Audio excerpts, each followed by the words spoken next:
To learn to live the off-grid lifestyle and to be inspired to live your dreams, click subscribe so you don't miss anything. Click the bell notification. It's all free.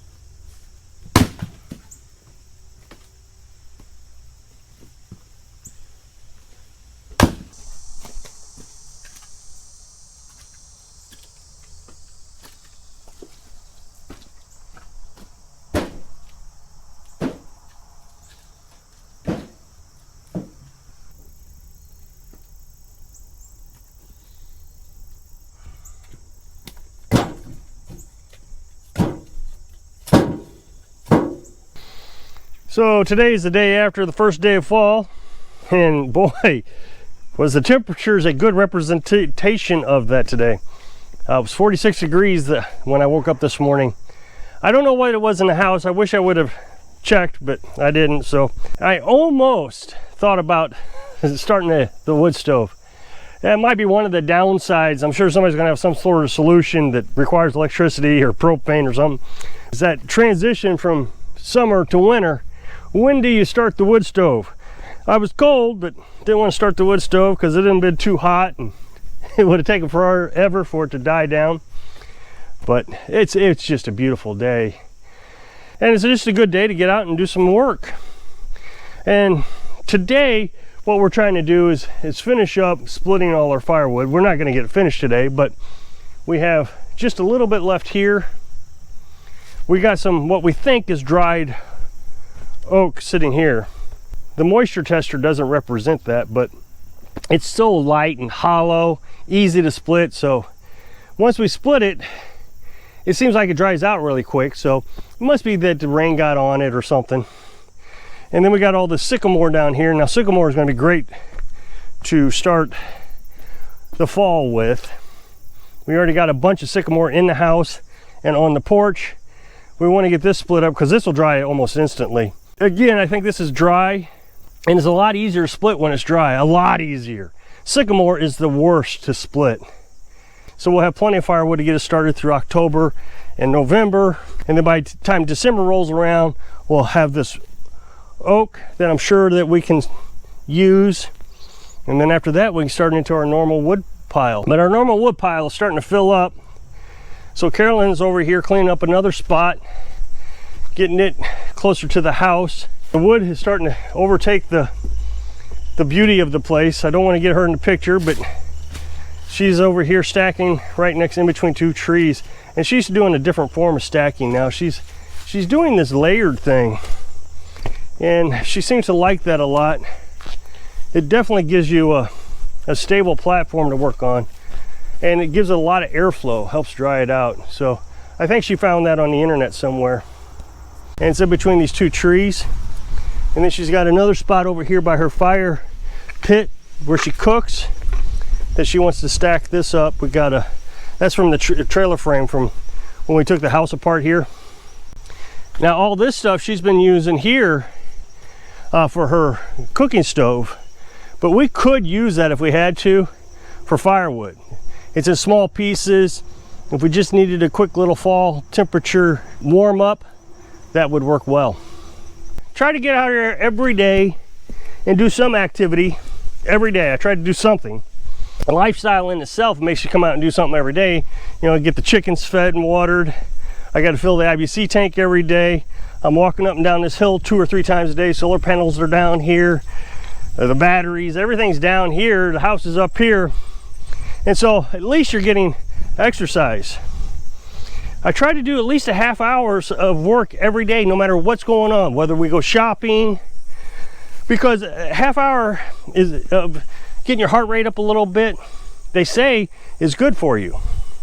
And don't do it sporadically either. You got to do it every day. Got to get up the heart rate a little bit and get your breathing up a little bit for a half hour. And it keeps you out of the hospitals and the doctor's office, I think, which is kind of what I wanted to talk about today. This lifestyle is self-healing. I don't go to the doctor. Carolyn doesn't go to the doctor. We don't go to the doctor. I don't trust them.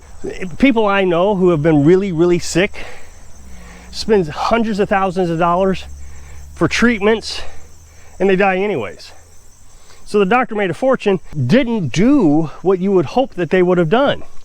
I mean, can you imagine you buy a new car, $100,000, and there's no guarantee that it'll start? I mean, what kind of deal is that? So all our industries require customer satisfaction.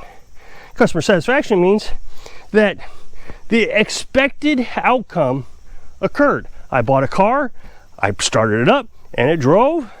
It had a warranty on it for 100,000 miles. You know, whatever your expectations are, I'm satisfied that the truck did what it was supposed to do. But from a doctor, unless they medically malpractice, they're not held responsible for the outcome. They tell you, oh, there's a risk of this surgery. They make the most amount of money and have the worst customer satisfaction rating. Yet, everybody says, oh, I got the best doctor. We had a family member who passed away. She went in, she got her treatments and was supposed to extend her life for 5 years and all this stuff. Well, the very next year, she got really sick again. And the first thing they wanted to do was give her more treatment. These treatments were like $80,000 per treatment. So she got sick again, and they said, we want to treat you again, but it won't extend your life any. Well, what's the point in that? Well, the point was they wanted to make $80,000. Well, now we see that hospitals and medical centers are at capacity for whatever reason. I mean, there's lots of reasons why they're at capacity. And so that means that if you have to go to the doctor or have to go to the hospital, most likely you won't be able to. But like there's a hospital in New York who has stopped delivering babies because they're understaffed. Why do we need a doctor? Make sure that the delivery goes well. Every state that I'm aware of, I didn't look up all 50 states, but I looked up a bunch of them, have recently in the last 30 years have passed laws where you can have what's called a midwife, and they come in and they help you deliver your baby. And I looked at the prices. They're not actually that expensive. $3,000, $4,000, $5,000 at most if you want to have a baby and not go to the hospital. I mean, how much is the hospital going to charge you? Rob, don't worry about it. Insurance is going to cover that. Insurance isn't, I mean, that doesn't even make sense. How insurance is supposed to cover you in case something happens. In case I have a car accident, I'm going to have insurance. In case my house burns down, I'm going to have insurance. The medical insurance doesn't make any sense to me. There is no in case. You will get sick. Guaranteed. So it's not insurance. It's a scam. So, and that wouldn't make sense. Doctors want to find something wrong with you because that's how they make money. It's the scam thing. It's the insurance thing. I haven't been to the doctor in 7 years. I think Carolyn's actually been longer than me. And I went because I broke out in a rash. I've told you this before. And I went twice, and they diagnosed me with everything, stuck me on steroids, nothing helped. Well, I figured out what it was on my own. It was mold poisoning. The apartment I was renting was just full of mold. So I had to do all kinds of research and understand what was causing my problems, because the doctors weren't going to do it. They just want that money. Oh, he came in, I couldn't figure out what was wrong with him, so I put him on some medication and I sent him home. He's still got the problem. You know what, though? He's going to come back and give me more money to make another bad diagnosis. I've told you in the past that I used to get sinus infections all the time. And I would go to the doctor. One time I actually passed out from a sinus infection. That's how bad it was. Had to go to the hospital, ambulance trip, the whole thing. They put me on oxygen, trying to figure out if I was a drug addict, because that's the only thing they could figure out. Finally, they figured out I had a sinus infection. And so since then, I have taken garlic tablets. Of course, I could take just regular garlic. I could grow my own garlic. I haven't had any infection.